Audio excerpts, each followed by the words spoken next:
The coffee had gone cold in my travel mug 3 hours ago, but I kept taking sips anyway. Anything to stay alert. 14 hours. That's how long I'd been at St. Mary's Hospital, elbows deep in surgeries and emergency consults. 29 years old, and I couldn't remember the last time I'd slept more than 4 hours straight.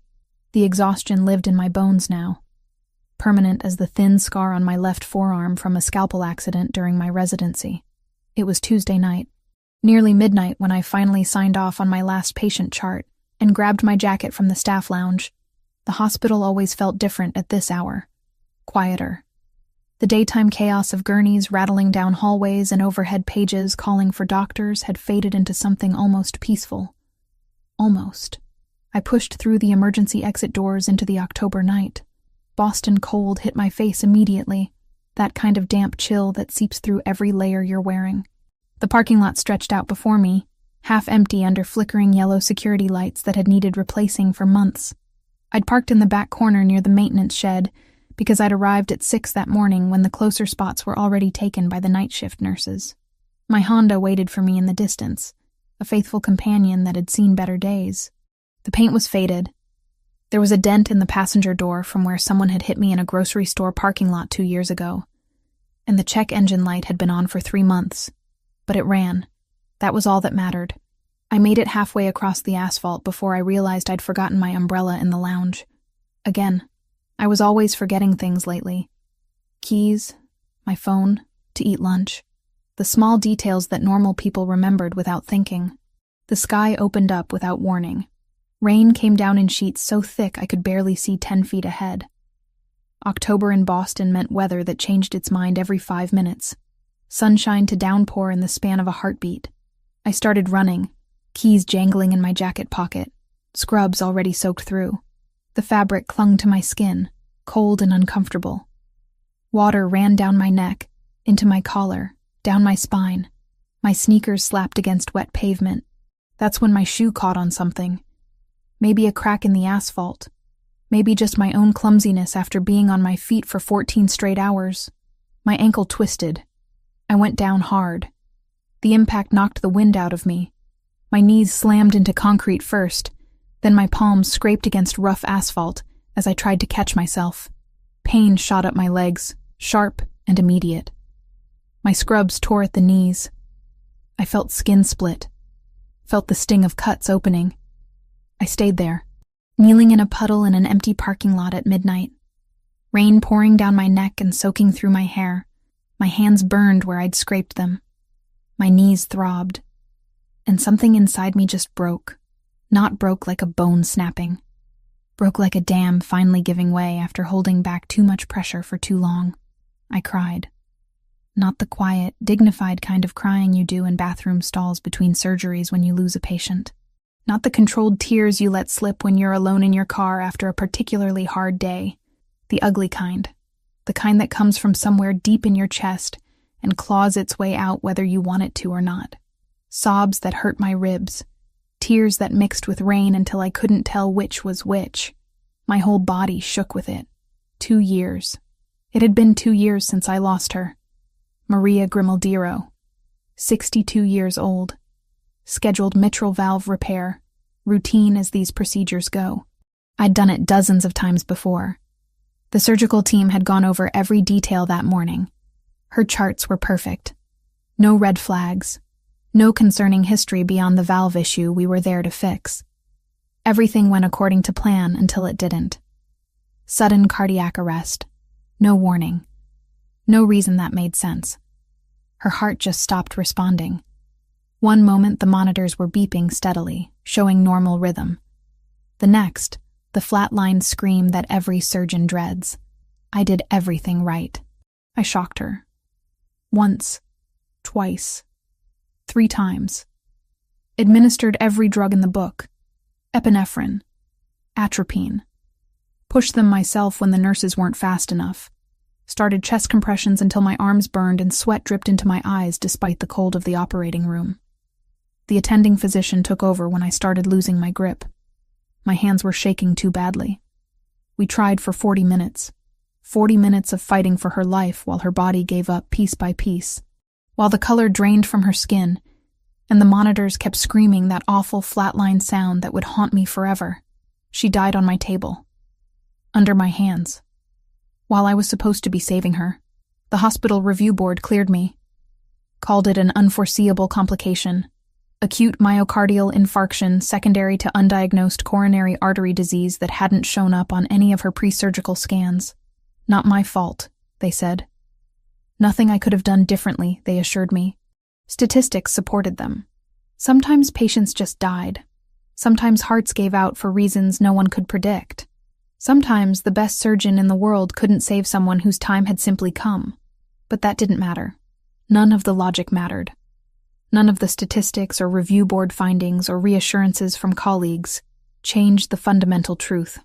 I still saw her face every time I closed my eyes. Still felt the weight of her not breathing. Still heard the flatline in my dreams. Still woke up at 3 a.m. replaying every decision I'd made in that operating room, searching for the moment I could have done something different. I'd saved 43 patients since Maria died.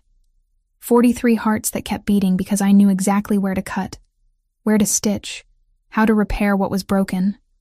I'd performed complex procedures that other surgeons wouldn't attempt, saved people who shouldn't have survived, built a reputation as one of the best cardiothoracic surgeons at St. Mary's despite being younger than most of my colleagues. But none of that erased her. Maria Grimaldiro, 62. Mother. Someone's whole world, gone because I couldn't save her. Eventually the rain slowed. My knees screamed in protest when I finally stood up. Blood seeped through the torn fabric of my scrubs, mixing with rainwater. I limped to my Honda, fumbled with the keys because my hands wouldn't stop shaking, and collapsed into the driver's seat. Water dripped from my hair onto the upholstery. My hands left bloody streaks on the steering wheel. I sat there for a long time. Engine off. Just breathing. Just trying to remember how to be a person instead of a broken thing kneeling in a parking lot. The drive home took 20 minutes. I lived in a small apartment in Dorchester, 1 bedroom, barely furnished. I'd moved there after my parents died in that car accident when I was 19. Just me and Tyler now, my little brother. Though at 23, he wasn't so little anymore. He had his own place near Boston University where he was finishing his economics degree. We talked maybe once a week, texted more often than that. He was the only family I had left. The only person in the world who remembered what our mom's laugh sounded like. Who knew that our dad used to make terrible jokes at the dinner table. Who understood what it felt like to lose everything at once and have to keep living anyway. I parked in my assigned spot, grabbed my purse, trudged up 3 flights of stairs because the elevator was broken again. My apartment smelled stale when I opened the door. I'd forgotten to take out the trash before my shift. Had forgotten to open windows. Had forgotten to do a lot of things because my brain was too full of other people's hearts to remember my own life. I stripped off my wet scrubs in the bathroom, examining my scraped knees in the mirror. They'd need cleaning. Probably bandages. I stood under a scalding shower until my skin turned pink, and the water finally ran clear instead of tinged with blood. Put on an old sweater that had belonged to my dad and leggings that had holes in them. Made chamomile tea that I didn't drink. It sat on the coffee table, steam rising into the darkness of my living room. I curled up on my secondhand couch, wrapped in a blanket that smelled like the lavender detergent I always used. Stared at the wall until 3 a.m. Sleep wouldn't come. It never did when the guilt got this bad.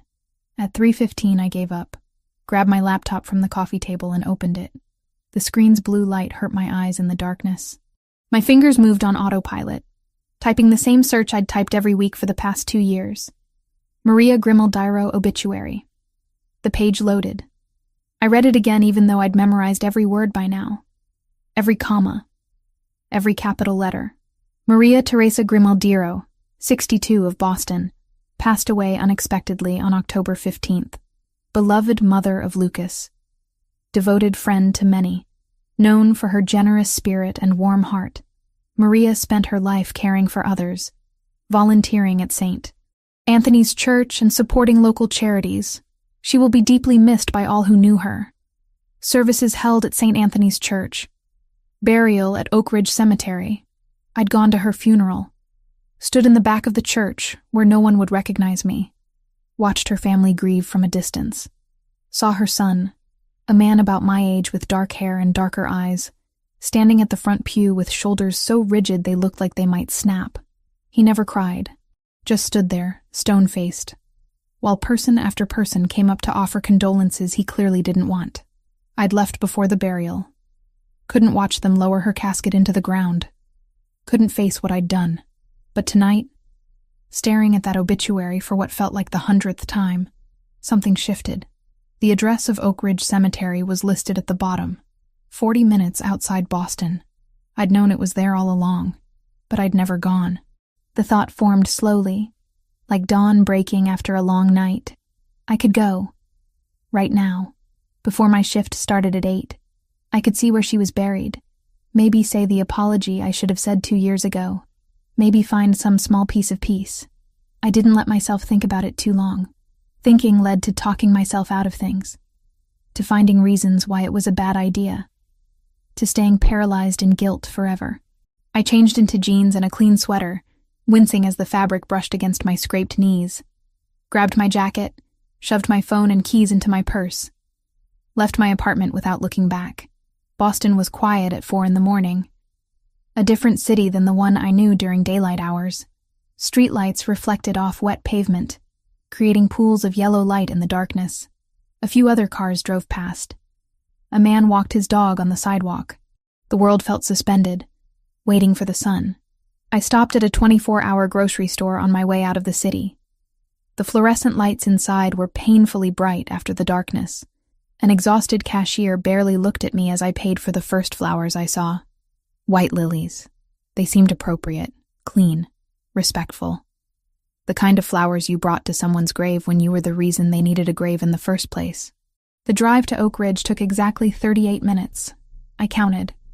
Watched the city give way to suburbs, then to stretches of road lined with bare trees. October had stripped most of them already.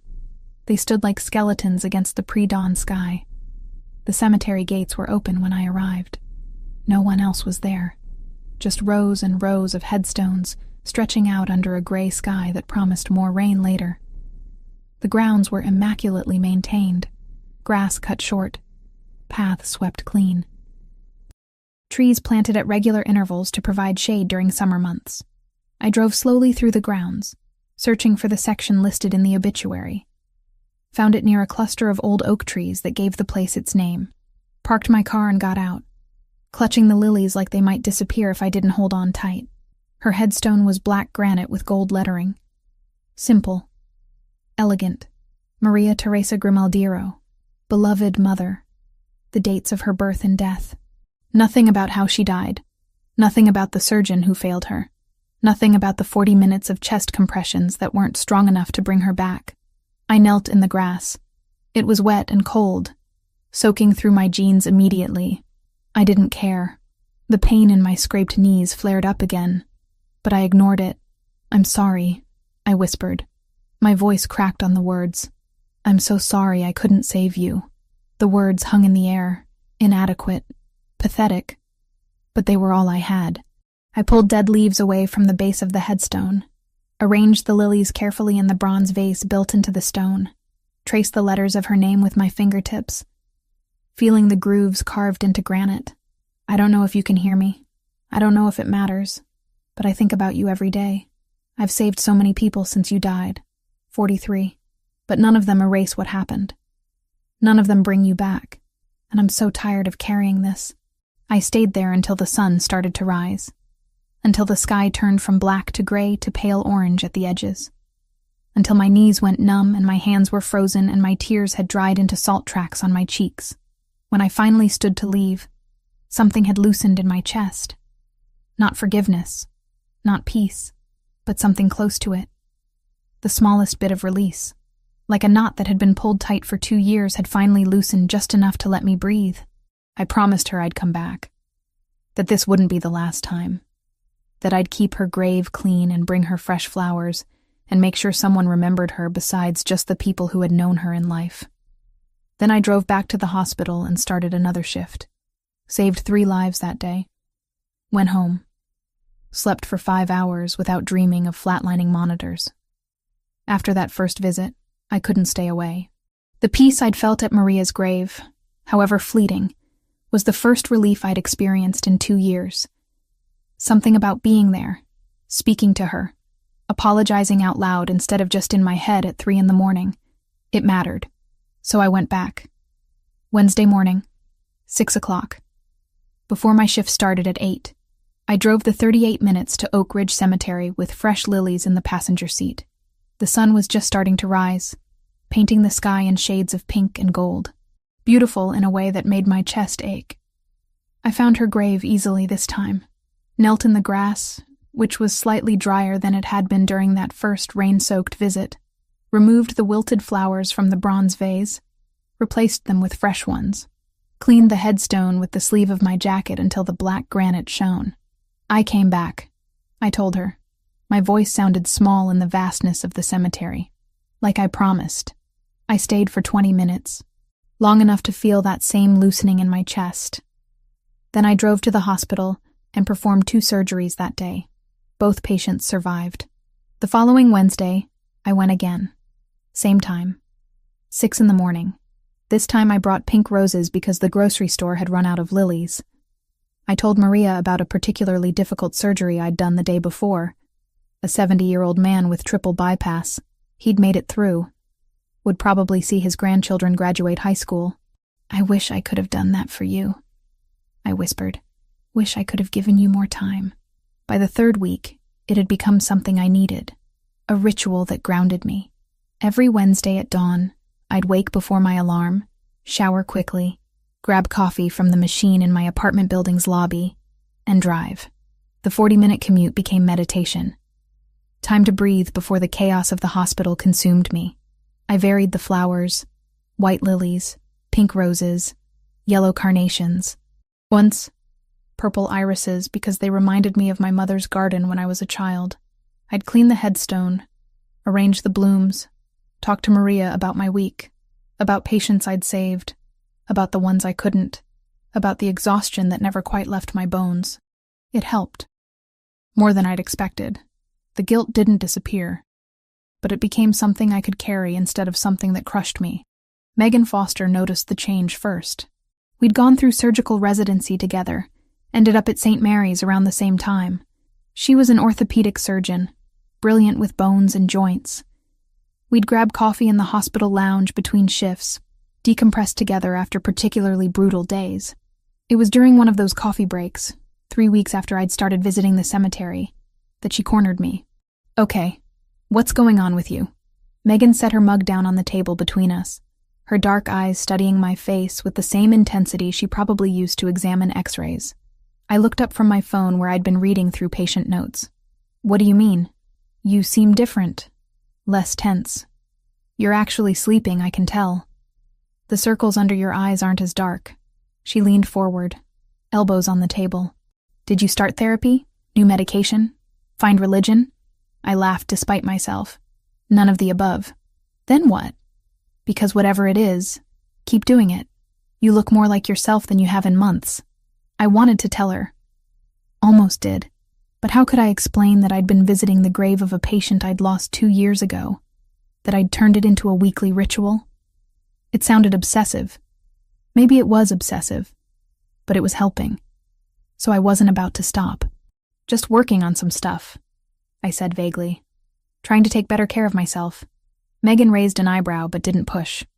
That was one thing I appreciated about her. She knew when to let things go. Well, whatever you're doing, it's working. You even smiled at that annoying attending yesterday. Thought I was hallucinating. Dr. Patterson is not that bad. He asked you to recheck sutures on a surgery you'd already done perfectly because he was bored and wanted something to critique. He's exactly that bad. She picked up her mug again, took a long sip. You coming to the fundraiser gala next month? The hospital's big donor event? Probably not. You know I hate those things. Come on, Hannah. Free food. Open bar. You can leave after an hour and no one will notice. I'll think about it. She gave me a knowing look that said she didn't believe me for a second, but let it drop. We finished our coffee, headed back to our respective departments. I had a valve replacement scheduled for 2 that afternoon. The 4th Wednesday, I brought white roses. It was early November now, cold enough that I could see my breath in the air. I'd worn a heavier jacket, wrapped a scarf around my neck. The cemetery was beautiful in autumn, trees ablaze with red and orange leaves, the morning mist hanging low over the grounds. I went through my routine, removed old flowers, placed new ones, wiped down the headstone, settled into the grass despite the cold seeping through my jeans. Getting close to the anniversary, I told Maria, 2 years since you died, since I failed you. I don't know if it gets easier. Everyone says time heals, but I think maybe it just teaches you how to live with the scars. A bird sang somewhere nearby. The wind rustled through the oak trees. Otherwise, silence. I stayed longer than usual that morning. Almost 40 minutes. Didn't want to leave. There was something peaceful about this place. Something that let me breathe in a way I couldn't anywhere else. When I finally stood to go, my legs had gone stiff from sitting in the cold.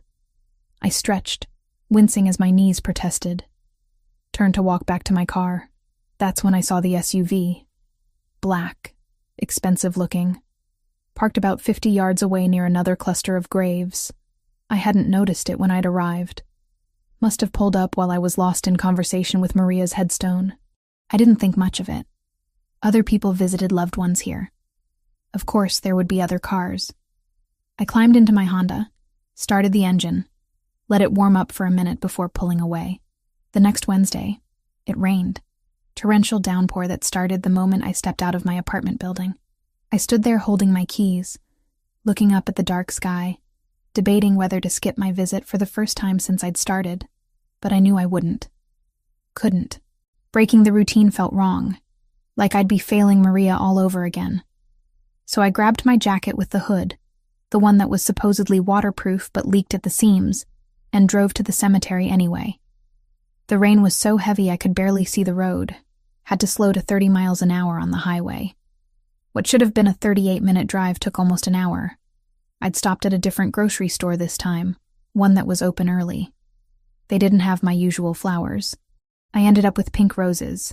Not my first choice, but they'd have to do. The cemetery was deserted when I arrived. Of course it was. Any sane person was home in bed, not driving through a storm to talk to a headstone. But I'd stopped pretending I was sane about this a while ago. I parked close to Maria's section, killed the engine, sat there for a moment watching rain hammer against my windshield, took a deep breath. Then I grabbed the roses and got out. The water soaked through my supposedly waterproof jacket within seconds.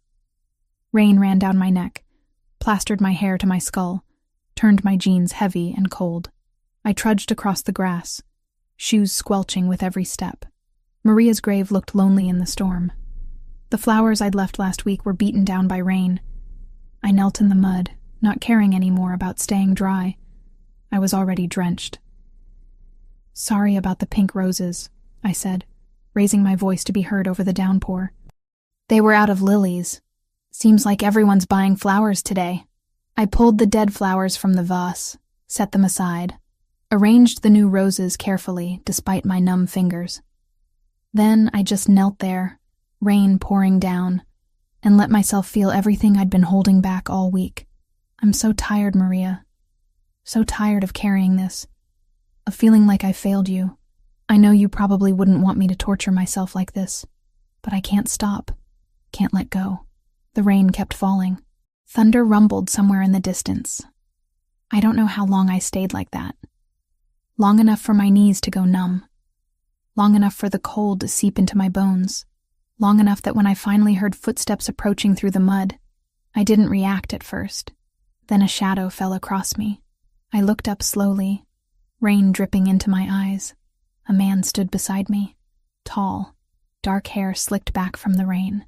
Wearing an expensive black suit that somehow still looked immaculate despite the storm, he held a massive umbrella, the kind that could shelter 3 people. But he wasn't offering to share it. He was just standing there, staring down at me with eyes so dark they were almost black, intense in a way that made my heart stutter. I froze. My hand was still on Maria's headstone, fingers pressed against the cold granite. "How did you know her?" His voice was quiet, controlled, but there was something underneath it. Something sharp. I should have stood up, should have said something, but my brain had short-circuited. Because I recognized him. Not his face, exactly, but I knew who he was. The man from her funeral. The one who'd stood at the front pew with shoulders like iron. Her son. My voice came out as barely a whisper. I cleared my throat, tried again. I was her doctor. His expression didn't change. Just kept looking at me with those dark, unreadable eyes. Her doctor. Yes. I finally forced myself to stand, though my legs were shaking. From cold or fear or both. I was. Her doctor. Before I couldn't finish the sentence. Before she died. Before I let her die. Before I failed to save her. He studied me for a long moment. Rain continued to pour down around us. I was shivering now, teeth starting to chatter, but I couldn't look away from him. You come here often, he said. Not a question. A statement. How did he know that? Had he seen me before? This is the first time in the rain. Something flickered in his eyes. Too quick to identify. You should get out of the storm. You'll get sick. Then he turned and walked away. Just like that. Didn't introduce himself. Didn't ask my name. Didn't demand to know why I'd been visiting his mother's grave every week for a month. I stood there, frozen, watching him disappear into the rain. Watching him climb into that black SUV I'd seen last week. Watching him drive away without looking back. My heart was pounding. Hands trembling. And it wasn't from the cold anymore.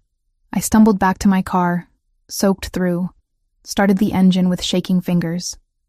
Blasted the heat, but I couldn't stop shivering. He'd known I came here often, which meant he'd seen me before. Had he been watching? Following me?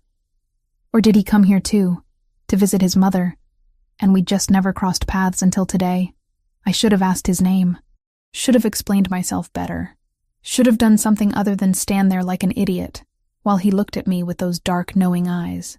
By the time I got back to my apartment, I was shaking so hard I could barely get my key in the lock. I peeled off my wet clothes, stood under a scalding shower until feeling returned to my fingers, changed into dry sweats, and made tea I actually drank this time. But I couldn't stop thinking about him, about the way he'd looked at me, about the controlled intensity in his voice when he'd asked how I knew her, about the fact that he'd walked away without demanding answers, without accusing me of anything, without revealing whether he knew what had happened to his mother. I called in sick to the hospital. Told them I had a migraine. Spent the rest of the day on my couch, wrapped in blankets, unable to stop replaying that encounter in my head. The next morning, I woke to my phone buzzing. A text from Megan. You okay? HR said you called in sick. That's not like you. I stared at the message for a long time before typing back. Fine. Just needed a day. I'll be in tomorrow. She responded immediately. Want me to bring you soup? I'm off at 6. I'm good. Thanks, though. I wasn't good, but I didn't know how to explain what was wrong. Didn't know how to put into words the fear that had settled in my chest. The fear that Maria's son knew exactly who I was, knew that I was the surgeon who'd failed to save his mother, and that encounter in the rain wasn't random at all. I didn't go back to the cemetery the next Wednesday. Told myself it was because I had back-to-back surgeries scheduled. Told myself I needed a break from the routine. But the truth was simpler and more pathetic. I was scared. Scared of running into him again. Scared of those dark eyes that seemed to see through me. Scared of what he might know. Megan noticed my distraction during a procedure on Thursday afternoon. I was assisting her on a complex knee reconstruction. My usual steady hands fumbling with the retractors. You okay over there? She asked, glancing at me over her surgical mask. Fine. Just tired. You sure? Because you've been spacing out all week. Want to grab dinner after this? Talk about whatever's going on? Can't. Have an early morning tomorrow. It wasn't a lie. I did have an early surgery scheduled. But I also didn't want to talk about the man at the cemetery. Didn't want to explain why I'd been visiting my dead patient's grave every week. Didn't want to see the judgment in Megan's eyes. The following Thursday night, everything changed. I was finishing up paperwork in the doctor's lounge when my pager went off. Trauma Bay 3. Gunshot wound. All hands on deck. I ran. That's what you do when trauma pages you. You don't walk, you don't think. You just run. The emergency department was chaos when I arrived. Paramedics wheeling in a gurney at full speed. Blood everywhere. Nurses shouting. The attending barking orders. Male, approximately 30 years old, single GSW to the abdomen, entry wound lower right quadrant, no exit wound, BP dropping, heart rate 130 and climbing. I snapped on gloves, moved to the patient's side. His face was pale, lips tinged blue, shock setting in. We needed to move fast. Get him to OR2, now. Page anesthesia. I need 4 units of O-negative standing by. The surgical team mobilized with practiced efficiency. Within minutes, we had him prepped and under. I made the incision, found the bullet lodged near his liver, carefully extracted it, repaired the damage, sutured bleeding vessels, worked for 3 hours straight until his vitals stabilized. He'd live. Barely. But he'd live. It wasn't until we'd moved him to the ICU that I looked at his chart. Anthony Pellegrini. 32 years old. No listed next of kin. And a police officer stationed outside his room asking questions about gang affiliations. My stomach dropped. I knew that name meant something. Knew it was connected to organized crime. But I'd done my job. Saved his life. That's what I did. I didn't judge. Didn't ask questions. I just operated. 3 days later, Anthony was stable enough to be moved to a regular room, though still under police custody. I checked on him during rounds, keeping my visits brief and professional. He was healing well. Would probably be discharged within a week. That afternoon I finished my last surgery around 4. Exhausted, hungry, wanting nothing more than to go home and sleep. I trudged to the parking lot, keys already in hand. That's when I saw it. The black SUV, parked right next to my Honda. The same one from the cemetery. My heart stopped. Then started pounding double time. I slowed my pace, debating whether to turn around and go back inside, call security, do something other than walk straight toward the vehicle I knew belonged to him. But then the driver's side door opened. He stepped out. Same expensive suit, same dark eyes, same presence that made the air feel heavier. "Dr. Collins," he said. Not a question. He knew my name. I froze 5 feet away from my car. "How do you know who I am?" "I make it my business to know things." He closed the distance between us in 2 strides. Not threatening. Just direct. "We need to talk." "About what?" "About Anthony. My cousin. The man you operated on 3 days ago." Of course. Of course Anthony was related to him. Because my life had apparently decided to become a series of increasingly uncomfortable coincidences. "Your cousin is doing well. He should make a full recovery." "I know. I've been getting updates from the nursing staff." He studied my face with that same intensity I remembered from the cemetery. "You saved his life. That's my job. Not all doctors would have worked as hard on someone like Anthony. Someone the police were waiting to arrest the moment he woke up. I treat all my patients the same. Mr. Grimaldiro. Lucas Grimaldiro." The name hit me like a physical blow. Maria's son. I'd known it, of course. But hearing him say it out loud made it real. "I see you remember," he said quietly. "Your mother. I was there when she—" I couldn't finish the sentence. "I know. I looked into it after I saw you at her grave. Found the surgical records. Read the review board findings. Understood what happened." My throat closed up. He knew. He knew I was the surgeon who'd failed to save his mother. And now he was standing in front of me in a hospital parking lot, talking about how I'd saved his cousin. "I'm sorry," I whispered. "I'm so sorry about your mother." "Why do you go there? Every Wednesday morning? Why do you visit her grave?" "Because I failed her. Because I think about her every single day. Because I need to apologize even if she can't hear me." Lucas was quiet for a long moment. Then, unexpectedly, he said, "She didn't suffer." "What?" "When she died. You told me that at the cemetery. That it was quick, that she didn't suffer." His jaw tightened. "I was in Chicago when it happened. Business trip I couldn't postpone. By the time I got back, she was already gone. I never got to say goodbye. Never got to thank her for everything she did for me.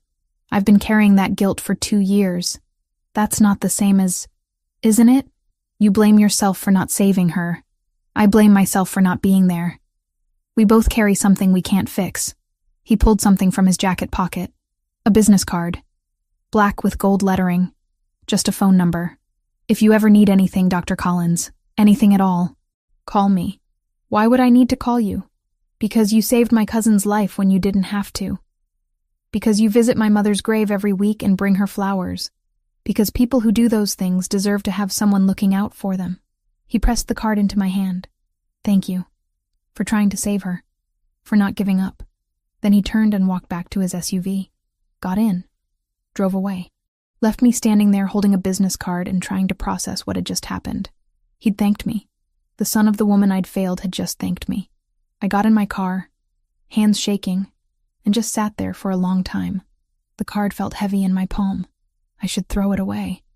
Should want nothing to do with Lucas Grimaldiro or his family or whatever world they operated in that involved cousins getting shot in police custody. But I didn't throw it away. I slipped it into my wallet. Told myself it was just because it would be rude to toss it immediately. Told myself I'd never actually call that number. Drove home. Made dinner I didn't eat. Lay in bed staring at the ceiling until 3 a.m. Finally got up. Grabbed my laptop. Searched his name properly this time instead of just reading his mother's obituary. Lucas Grimaldiro. Businessman. Owns several legitimate enterprises. Real estate. Restaurants. Import-export. But underneath the surface, whispers. Connections to organized crime. The Grimaldiro family. Boston's Italian mafia. Territory disputes. Violence handled quietly and efficiently. I should have been terrified. Should have reported the encounter to someone. Should have stayed far away from anything connected to that world. Instead, I thought about how he'd looked when he said his mother didn't suffer. About the grief in his eyes that matched my own.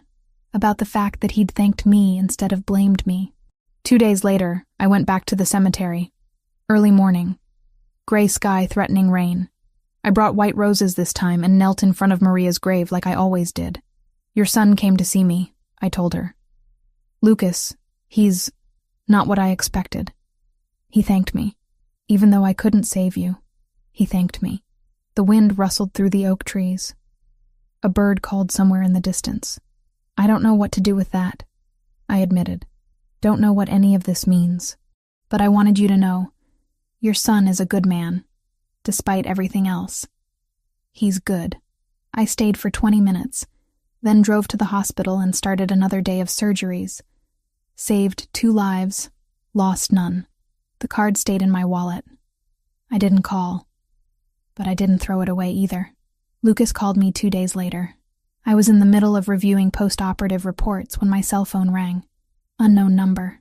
I almost didn't answer, but something made me pick up. Dr. Collins. It's Lucas Grimaldiro. His voice on the phone sounded different. Softer. Less guarded than it had been in the parking lot. Mr. Grimaldiro.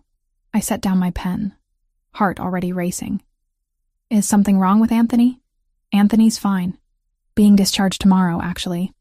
Against medical advice, but that's his choice. A pause. I was calling to see if you'd have dinner with me.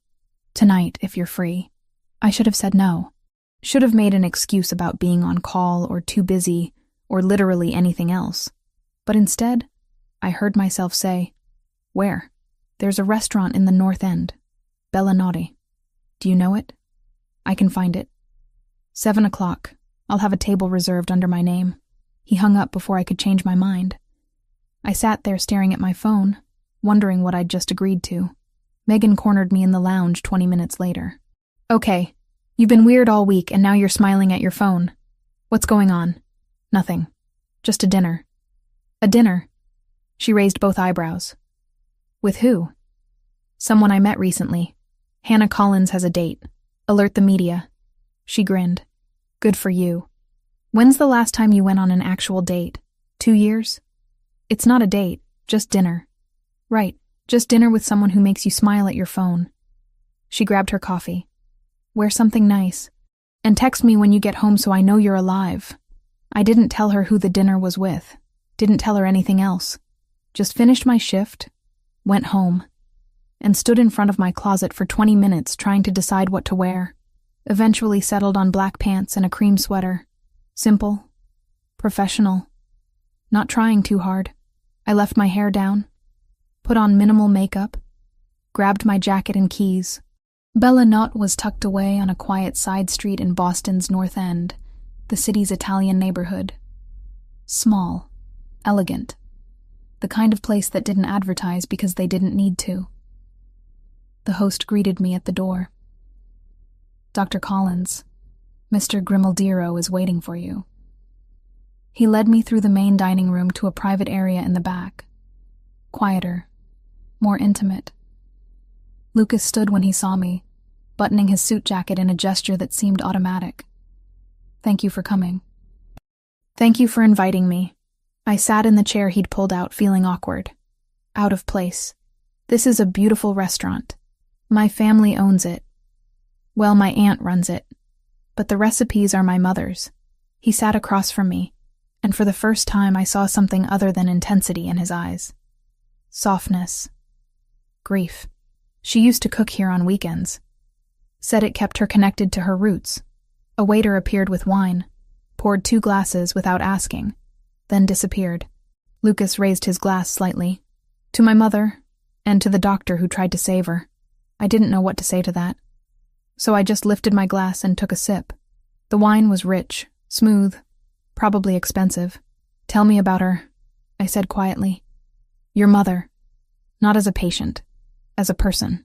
Lucas leaned back in his chair, wineglass cradled in one hand. "She was stubborn. Refused to slow down even when her health started declining. Said she had too much to do. Too many people who needed her." He smiled slightly. "She volunteered at the church, organized food drives for homeless shelters, made sure every kid in the neighborhood had Christmas presents. She sounds wonderful. She was the best person I knew, the only one who could make me feel human despite..." He trailed off, seemed to reconsider his words. "Despite the life I lead." What life is that exactly? One you probably shouldn't be part of, Dr. Collins. "Hannah. If we're having dinner, you can call me Hannah." "Hannah."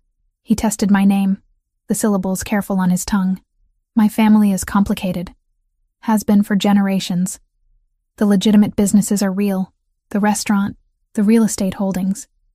But there are other enterprises. Ones I inherited when my father died 10 years ago. You're talking about organized crime. I'm talking about power. Territory. Obligations I can't walk away from even if I wanted to." His dark eyes met mine. "Which is why I shouldn't have asked you here. Why you should probably finish your wine and leave. But you did ask, and I came. So maybe tell me why." He was quiet for a long moment. The waiter returned with food I didn't remember ordering. Pasta with fresh herbs. Bread that smelled like heaven. We both served ourselves in silence. "My mother talked about you," Lucas finally said.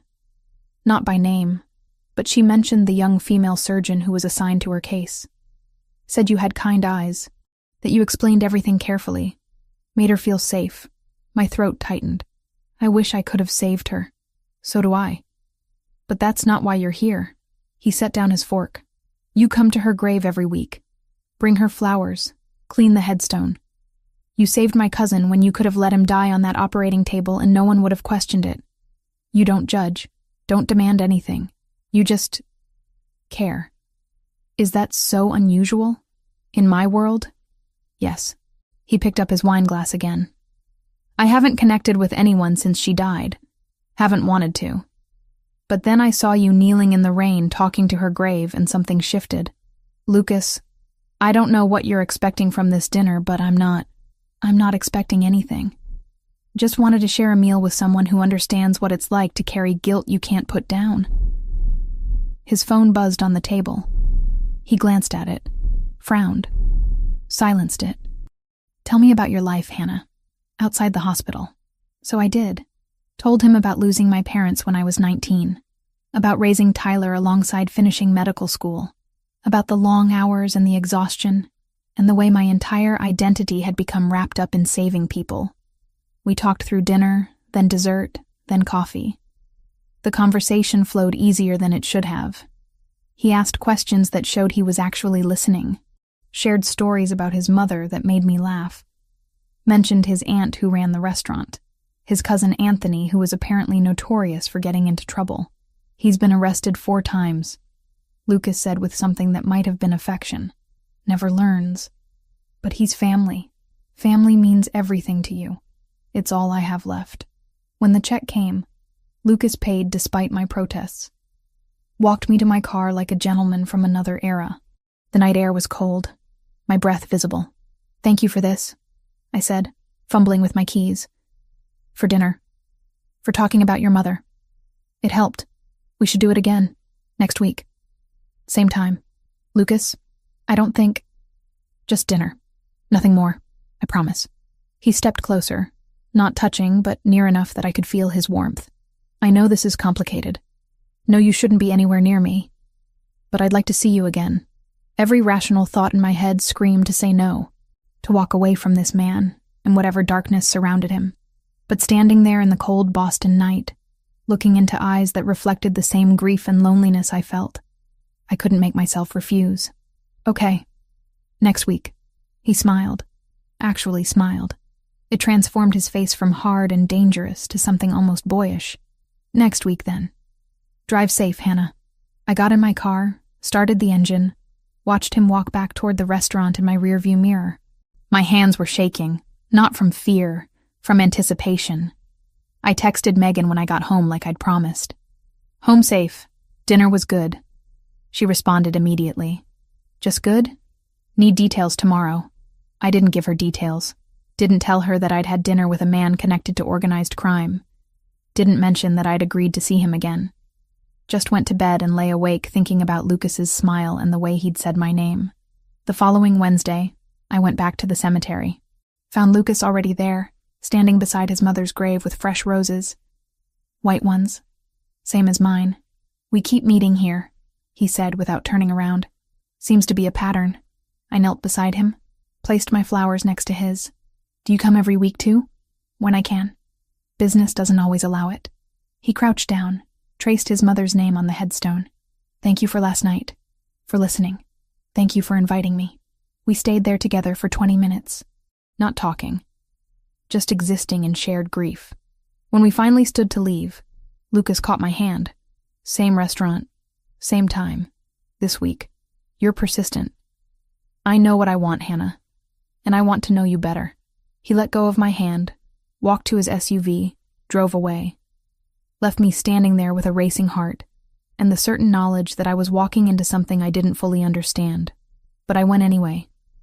That night, and the next week, and the week after that. 6 dinners turned into something I looked forward to more than I wanted to admit. The call came at 2 a.m. I was deep in sleep when my phone started vibrating on the nightstand, pulling me out of dreams I wouldn't remember. I fumbled for it in the darkness, squinting at the screen. Unknown number. I almost declined, but something made me answer. Maybe instinct. Maybe the part of me that was always a doctor, always on call, always ready for emergencies.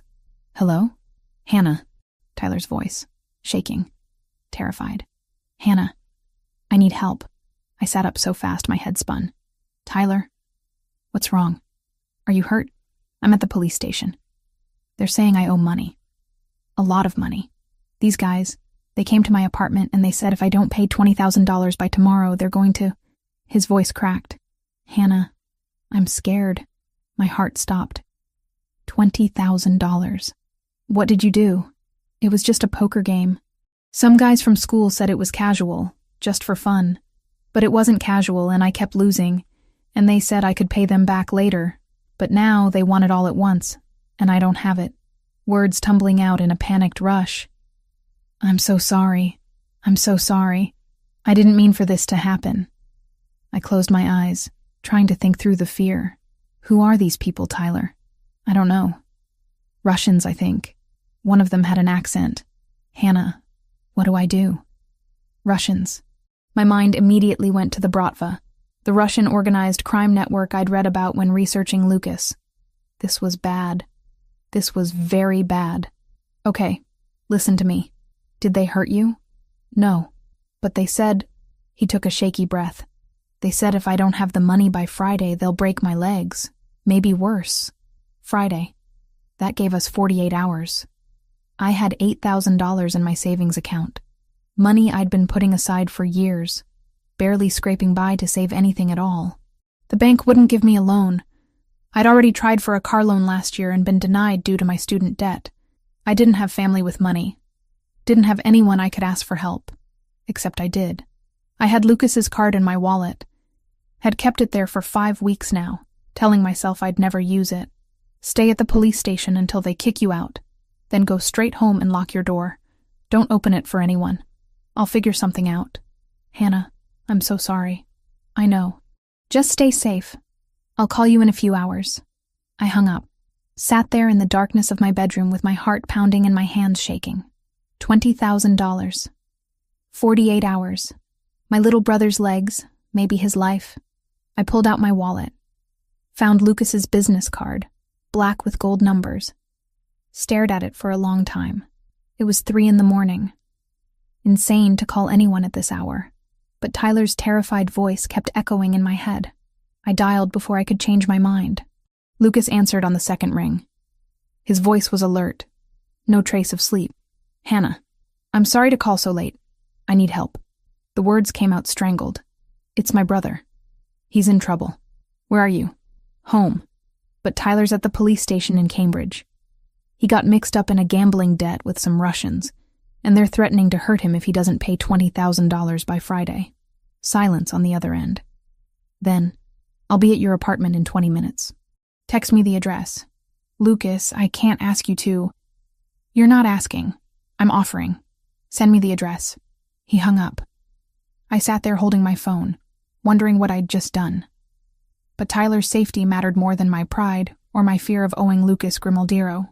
I texted him my address, then scrambled to make myself presentable, changed out of my pajamas into jeans and a sweater, pulled my hair into a ponytail, paced my living room for 18 minutes until headlights appeared outside my building. The black SUV parked in front. Lucas climbed out, still in a suit despite the hour. I buzzed him up, opened my apartment door before he could knock. Thank you for coming. He stepped inside, taking in my small apartment with a single sweeping glance. Tell me everything. So I did. Told him about Tyler's call, the poker game, the threats. Lucas listened without interrupting, his expression growing darker with each detail. How much can you cover yourself? He asked when I finished. 8,000. That's all I have saved. I'll handle the rest.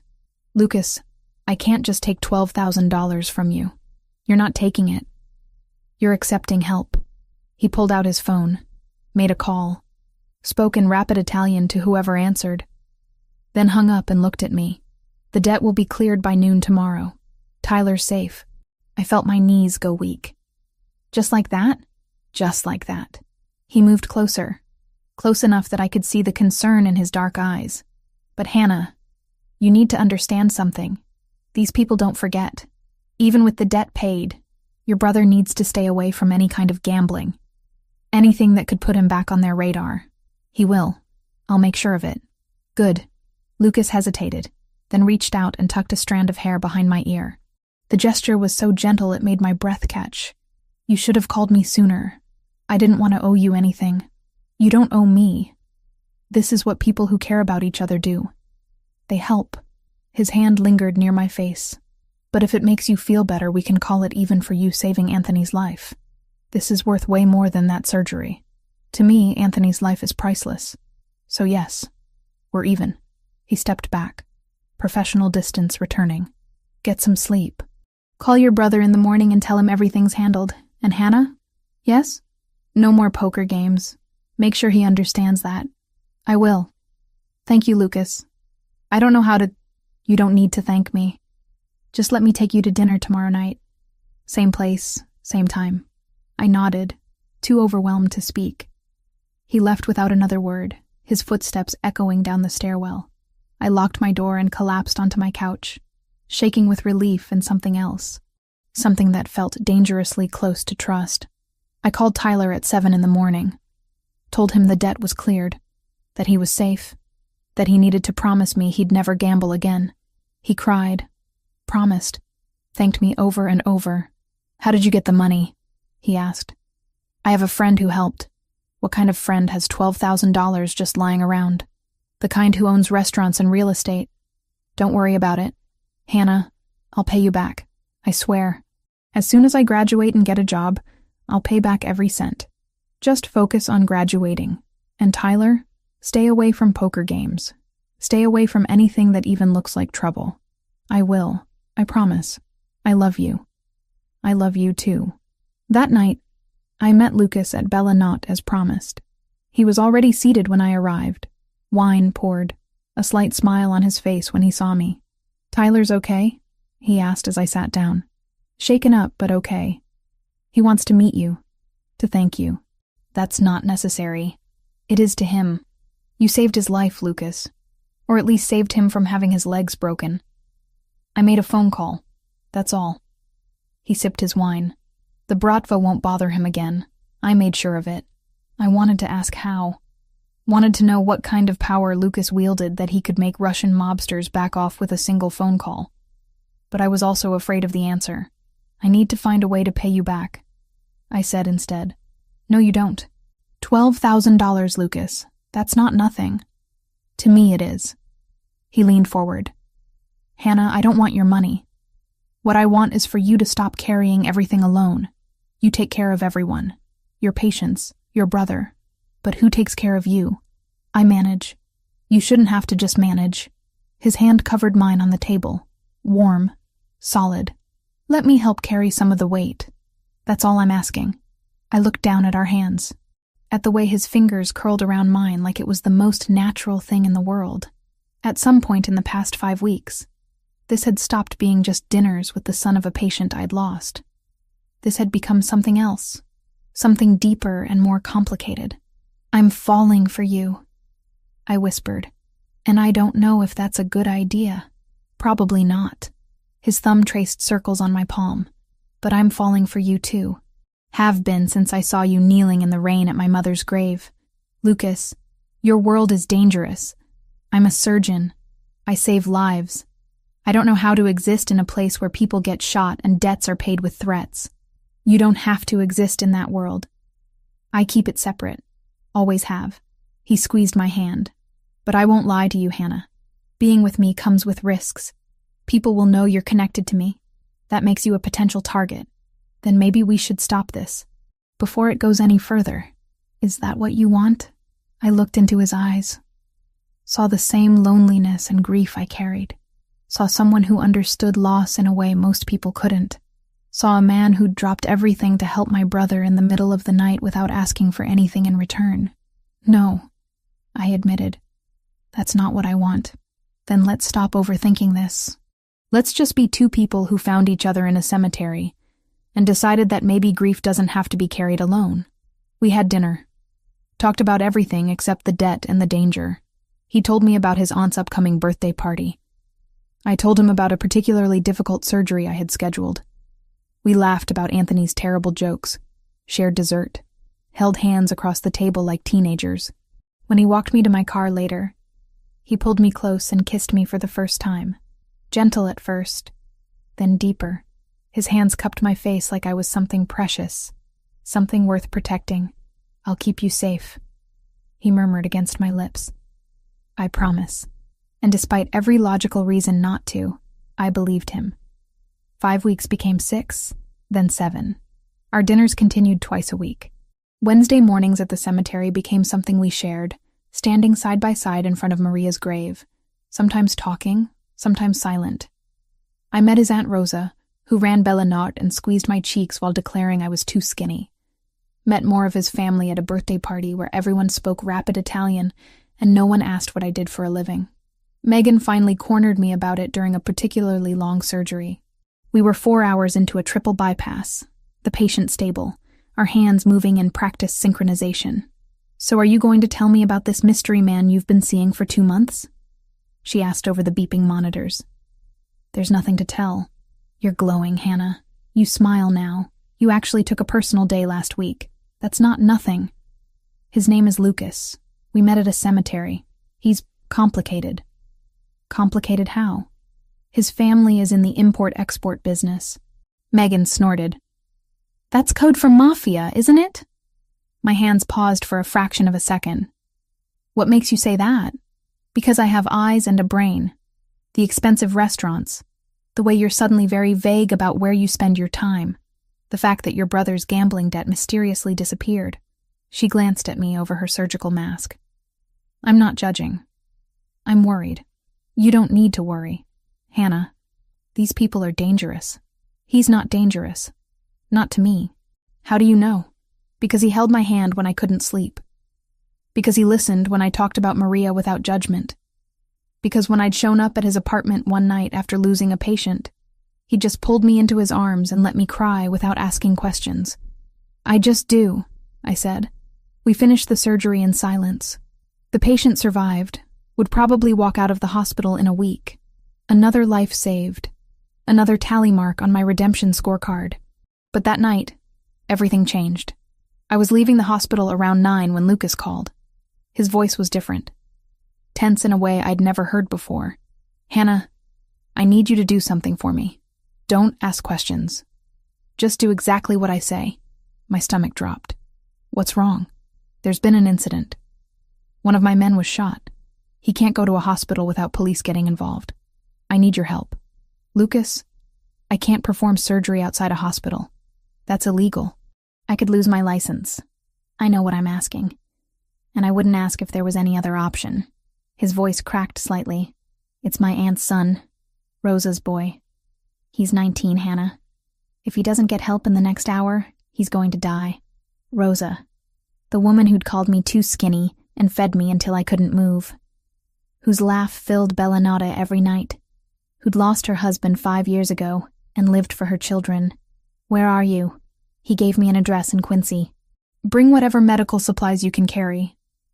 I'll have everything else you need.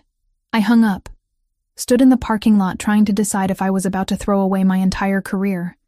My license. My ability to practice medicine. Everything I'd worked for since I was 19 years old and decided to become a doctor. But Rosa's face kept appearing in my mind. Her kindness. The way she'd welcomed me into their family without hesitation. I went back inside.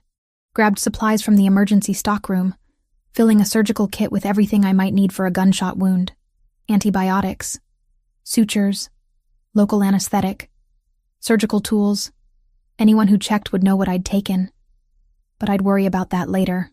I used my attending badge to sign out the kit under the trauma cash umbrella, standard in mass casualty overflow, so if pharmacy audited the drawers, the pull would read as a legitimate standby restock.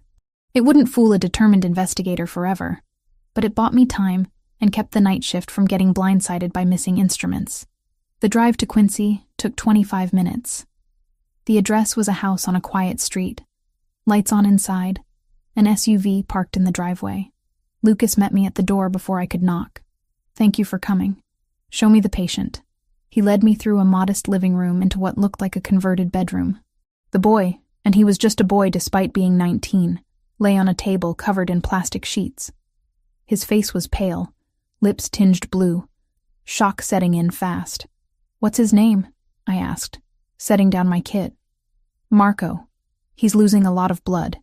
I moved to Marco's side, assessed the wound. Entry point in the right lower abdomen, no exit wound. The bullet was still inside, probably lodged near his liver. This was bad. This was very bad. I need everyone out except Lucas. And I need better light. The room cleared. Lucas positioned lamps around the makeshift operating table. I scrubbed my hands in a nearby sink, snapped on gloves, took a steadying breath. This is going to be rough. I've never operated outside a hospital before. If something goes wrong, I trust you, Lucas said simply. I made the incision. Found the bullet fragment lodged dangerously close to the hepatic artery. Carefully extracted it with forceps, my hands steady despite my racing heart. Repaired the damage to surrounding tissue. Checked for internal bleeding. Sutured layer by layer. 2 hours. It took 2 hours of the most intense surgical work I'd ever done. When I finally stepped back, Marco's color had improved. His vitals were stabilizing. He needs antibiotics, monitoring. If he develops a fever or shows any signs of infection, he needs a real hospital. He'll have round-the-clock care. I'll make sure of it. Lucas's hand settled on my shoulder. You saved his life. I looked down at my blood-covered hands. At the makeshift operating room. At the illegal surgery I'd just performed. I violated every ethical code I've ever sworn to uphold. You saved a 19-year-old kid who made a stupid mistake. What mistake? What happened to him? Territory dispute. Wrong place, wrong time. Lucas guided me to a bathroom. Helped me wash the blood off. The people responsible will be dealt with. What does that mean? It means you don't need to worry about it. His hands were gentle as he cleaned blood from my fingers. I keep that part of my life away from you. I always will. Lucas, I just performed illegal surgery on a gang member. I'm already involved. No, you're a doctor who saved a life, that's all. But we both knew it wasn't that simple. I'd crossed a line tonight. Used my medical skills to help Lucas's organization. Became complicit in whatever world he operated in. When we left the house 2 hours later, after I'd checked on Marco one final time and given detailed care instructions, I was exhausted. Shaking. Lucas drove me back to my car at the hospital, his hand finding mine across the center console. I'm sorry I put you in that position, he said quietly. Will this happen again? I'll do everything in my power to make sure it doesn't. That's not a no. No, it's not. He pulled into the hospital parking lot, killed the engine, turned to face me. Hannah, if you want to walk away from this, from me, I'll understand. What I'm asking you to be part of is complicated and dangerous and unfair. I thought about Rosa, about Marco, barely older than Tyler, about Lucas's hands cleaning blood from mine with such care, about Maria's grave and shared grief, and the way he'd saved my brother without hesitation. I'm not walking away, I heard myself say, but I need you to promise me something. Anything. No more lies. If something's happening, if there's danger, you tell me. I'm either in this or I'm not. I can't be half in. Lucas cupped my face in his hands. Kissed me hard. Desperate. You're in. All the way in. And I'll do everything I can to keep you safe. I went home that night and lay in bed until dawn, wondering what I'd gotten myself into, wondering if saving one life was worth compromising everything else. But when I closed my eyes, all I could see was Marco's color returning, his breathing stabilizing, his life continuing because I'd been there. I'd saved him.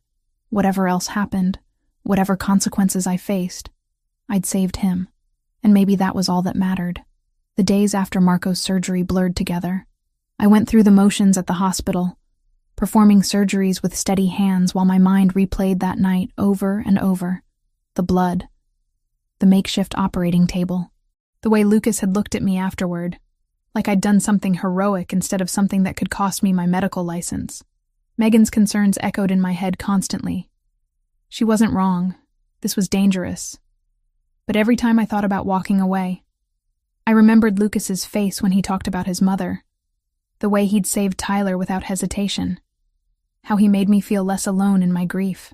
3 days after Marco's surgery, Lucas showed up at my apartment with takeout from an Italian place I'd never heard of. Not Bella Nota this time. Somewhere quieter, more intimate. How's Marco? I asked as we settled onto my couch with containers of pasta.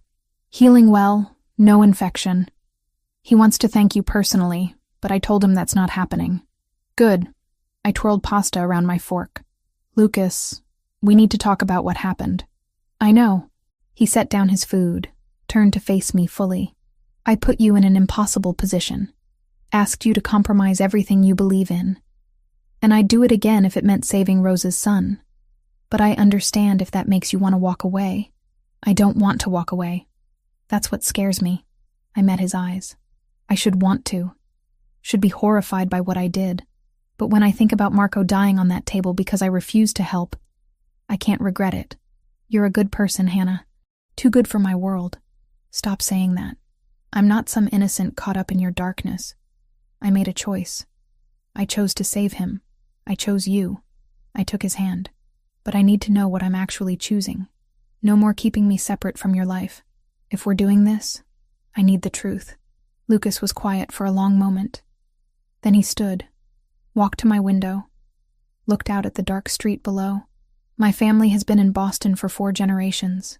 Started with my great-grandfather running protection for Italian businesses in the North End. By the time my grandfather took over, we controlled half the neighborhood. My father expanded into legitimate businesses. But the other side never went away. What other side specifically? Gambling, mostly. Some import-export that isn't always legal. We don't deal drugs. Don't traffic people. Those are lines we don't cross. He turned back to face me. But we're still criminals, Hannah. We still hurt people who cross us. Still operate outside the law. And the shooting? Marco's shooting? Rival organization. Chinese triad called the Dragon Verde. They've been pushing into territory we've held for 20 years. There have been incidents. Marco was in the wrong place at the wrong time. Is it going to escalate? I'm trying to negotiate a settlement, but these things don't always end peacefully. His jaw tightened, which is why I need you to understand the risk. If you're with me, you become a target. Not immediately, not directly. But people will know you matter to me. That makes you vulnerable. What if I'm willing to take that risk? Why would you be? Because when I was with him, the guilt about Maria felt bearable. Because he looked at me like I was more than just a surgeon who'd failed someone. Because for the first time in 2 years, I felt like I might be able to breathe again. Because I'm falling in love with you. I said quietly, and I think you're falling in love with me too. Lucas crossed the room in 3 strides, pulled me up from the couch, kissed me like he was drowning, and I was air. When we finally broke apart, both breathing hard, he rested his forehead against mine. I'm completely in love with you. Have been since I saw you crying in the rain over my mother's grave. Then we figure it out. Together. He kissed me again. Slower this time. More careful. Like he was memorizing the shape of my mouth. We ended up in my bedroom. A tangle of limbs and whispered confessions. He told me about the scar on his shoulder from a fight when he was 16. I told him about the panic attacks I'd had after Maria died. We mapped each other's damage and decided it was beautiful anyway. The next few weeks fell into a pattern. I'd spend days at the hospital, nights with Lucas at his place or mine, Wednesday mornings at the cemetery, twice weekly dinners with his family. Tyler came to visit one weekend, met Lucas, pronounced him intense but okay, before pulling me aside to ask if I was sure I knew what I was doing. Not even a little bit, I admitted. But I'm doing it anyway. Just be careful, Hannah. You're the only family I have left. You too. No more gambling. Haven't touched a card since that night. Promise. But the peace didn't last. It never does in Lucas's world. I was finishing up paperwork after a long surgery when my phone rang. Lucas's name on the screen. I answered, smiling. Hey, I was just thinking about you. Hannah, listen to me very carefully. His voice was ice. You need to leave the hospital right now. Don't go to your car. Don't go home. There's a coffee shop 2 blocks west. Go there. My men will meet you. My blood turned cold. What's happening? The triad. They know about us. I have intel they're planning something. Could be nothing. Could be a threat against you to get to me. I'm not taking chances. Lucas, I can't just leave. I have patience. Hannah. His voice cracked slightly. Please, just do this. For me. I'd never heard him sound scared before. That more than anything made me move. I grabbed my jacket, told the charge nurse I had a family emergency, practically ran out of the hospital. The coffee shop was crowded. I found a table in the back, ordered something I didn't drink, waited. 20 minutes later, 2 men in dark suits appeared at my table. Dr. Collins. We're here to take you somewhere safe. I followed them to an SUV. Different from Lucas's, but the same general presence. They drove me to a building in downtown Boston. Upscale apartment building. The kind with doormen and marble lobbies. Top floor. They led me inside. The apartment was huge. Floor-to-ceiling windows overlooking the city. Sleek, modern furniture. And Lucas, pacing near the windows with his phone pressed to his ear, speaking rapid Italian. He saw me, ended the call immediately, crossed the room to pull me into his arms. You're okay. I'm fine. What's going on? The triad made a move against one of my shipments. 3 of my men are dead. And they left a message. He pulled back, his face grim. They know about you. Sent photos of you leaving the hospital. Said they'd take what matters to me unless I back off their territory. My stomach dropped. They're threatening to kill me. They're threatening to try. They won't succeed. He cupped my face. You're staying here until this is resolved. This is my private apartment. No one knows about it except my most trusted people. You'll be safe. He'd already looped a friendly detective who only cared that I stayed alive long enough to testify if anything ever touched my side of the line. No threats, no leverage. Just the pragmatic understanding that keeping me breathing served everyone. For how long? However long it takes. Lucas, I can't just disappear. I have surgeries scheduled, patients depending on me. I'll have Megan Foster notified. We'll say you had a family emergency. Needed to leave town for a week. You can't just upend my entire life. I can, and I will if it keeps you alive. Steel in his voice now. This is not negotiable, Hannah. You stay here, under guard, until the threat is eliminated. And how do you plan to eliminate it? His eyes went dark. However, I need to. I understood what he meant. He was going to kill them. The men threatening me would die, and Lucas would be the one to make it happen. How many? I whispered. How many what? How many people are you going to kill? As many as it takes. I should have been horrified, should have run screaming, but standing there in his arms, knowing these people wanted to hurt me, to hurt him, all I felt was grim acceptance. This was his world. This was the price of loving him. Promise me something, I said. Anything. Promise me you'll come back. That you won't die trying to protect me. I promise. He kissed my forehead. I'll always come back to you. He left 20 minutes later with 6 armed men. Left me in that glass tower with 2 guards stationed outside and instructions not to leave for any reason. I stood at the windows watching the city lights, wondering how many of those lights would go dark tonight because of me. The wait was torture.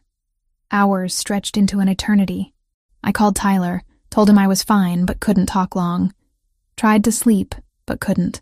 Just paced the apartment like a caged animal. My phone rang at 3 a.m. Lucas's name. It's done, he said. Exhaustion in every syllable. You're safe now. How many? Silence. Then, 7.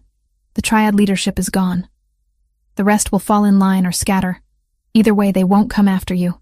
7 people dead. Because of me. Because I'd fallen in love with a man whose world solved problems with bullets. I'll be there in 20 minutes, Lucas said. Stay put. When he arrived, there was blood on his shirt. Not a lot.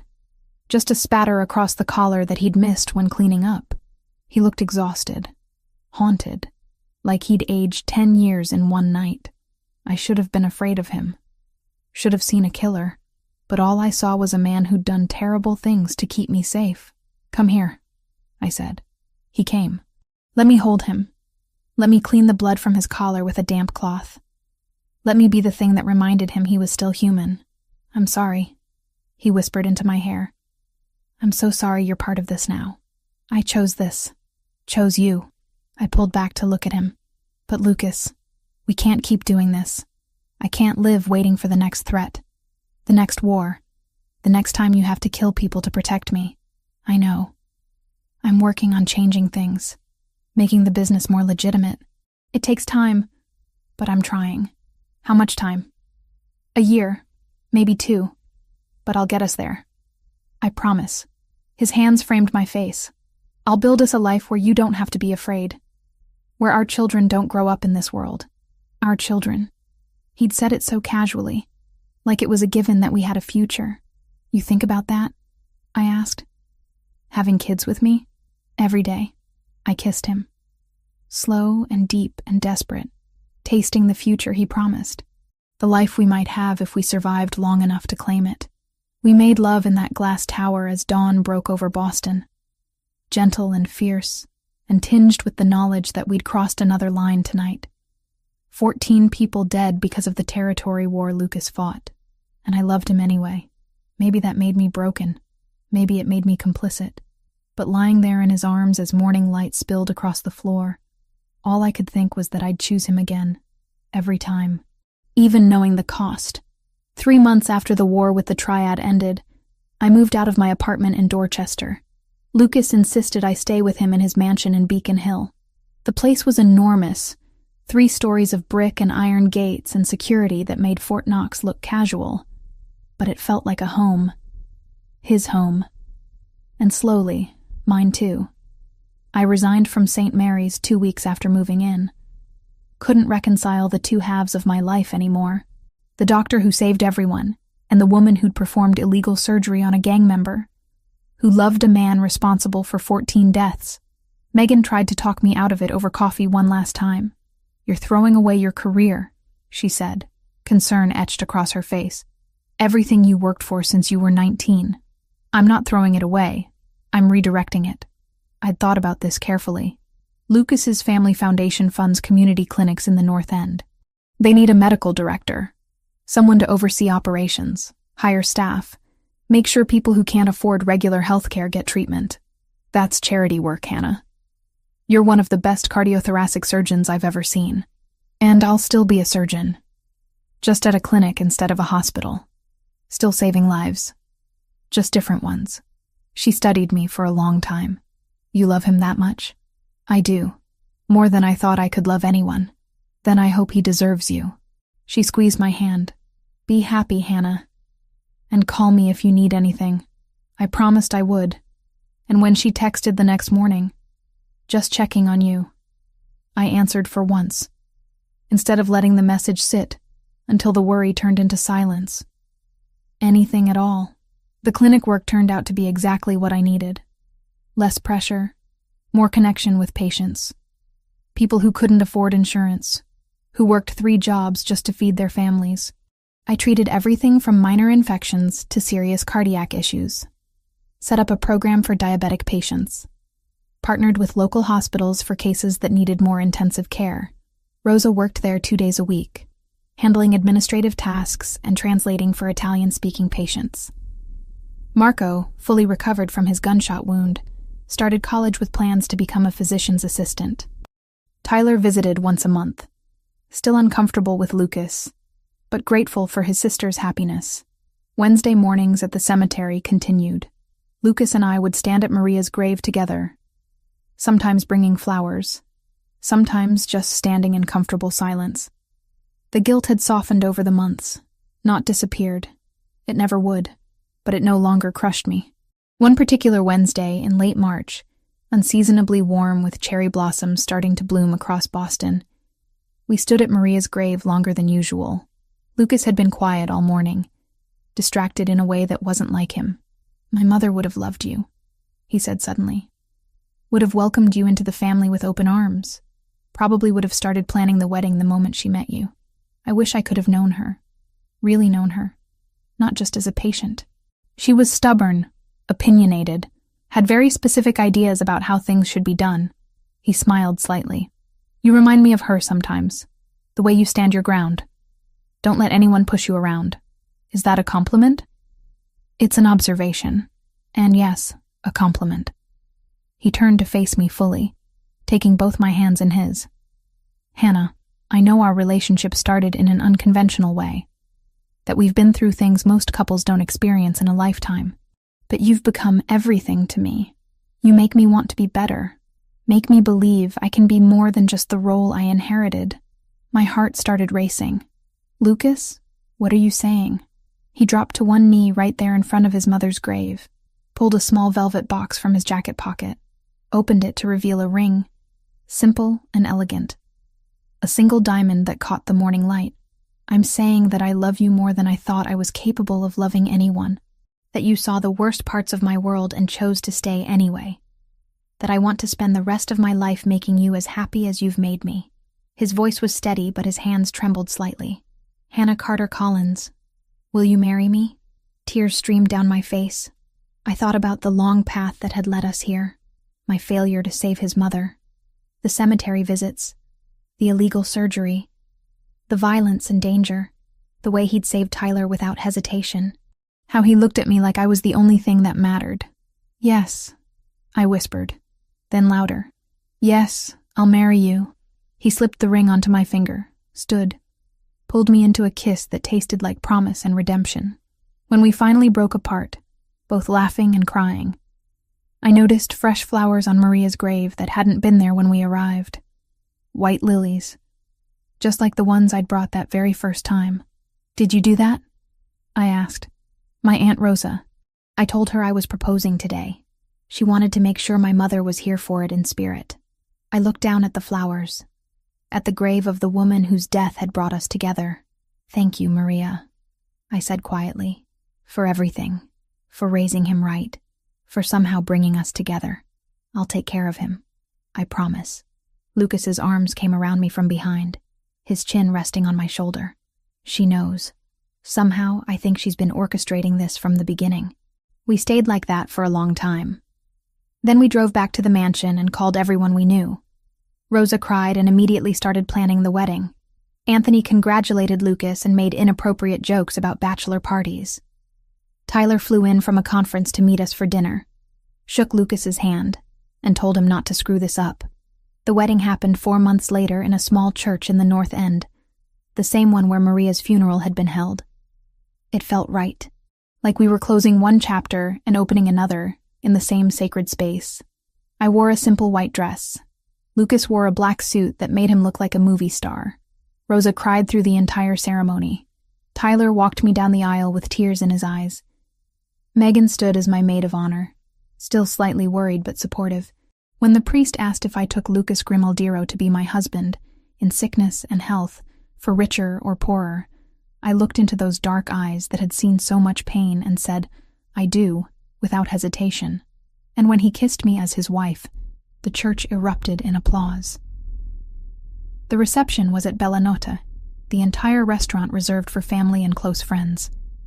There was Italian food that could feed an army, wine that flowed endlessly, music and dancing until 2 a.m. Lucas's aunt danced with him, whispering something in Italian that made him laugh. Tyler got drunk and gave an embarrassing speech about how I'd always been too serious, and it was good to see me happy. At the end of the night, Lucas and I stood on the restaurant's back terrace, looking out at the Boston skyline. His jacket was draped over my shoulders against the chill. "Any regrets?" he asked quietly. "Not a single one." "You?" "Only that my mother isn't here to see this." He pulled me closer. "But I think she'd approve. Think she'd be happy that we found each other." "I know she would be." I rested my head on his shoulder. "Lucas, there's something I need to tell you." "That sounds ominous." "It's not. At least I hope it's not." I took a deep breath. "I'm pregnant. 6 weeks. I found out 3 days ago." He went completely still. Then he spun me around, hands on my shoulders, eyes wide. "You're pregnant? We're having a baby?" "We're having a baby." The joy on his face was indescribable. He picked me up, spun me around, kissed me hard. "We're having a baby," he repeated, like he couldn't quite believe it. "Are you happy?" "Happy doesn't even begin to cover it." He set me down gently, one hand moving to rest on my still flat stomach. "A baby. Our baby. I know the timing isn't perfect. We just got married. The clinic is still getting established. The timing is perfect. Everything about this is perfect." He kissed me again. "I love you, Hannah Grimaldiro. You and our baby, more than anything in this world." 6 months later, standing in front of Maria's grave on a Wednesday morning in early autumn, I whispered the news to her. "I'm sorry I couldn't save you, but I promise I'll take care of your son and your grandchild. I'll make sure they know about you, about your kindness and your strength. You'll live on through us." Lucas knelt beside me, his hand covering mine on the headstone. "Thank you, Mama," he said quietly, "for everything, for teaching me what love looks like, for somehow bringing Hannah into my life, for giving me the chance to be better than I was."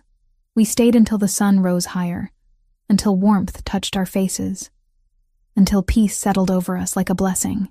Then we left the cemetery hand in hand, ready to face whatever came next. Together. Always together. Life wasn't perfect. Lucas's world still had dangers, still had complications that would never fully go away. But we'd built something real from grief and guilt and second chances. Built a family, built a future, and standing there with his hand in mine, our child growing inside me, I knew I'd choose this life again, every single time.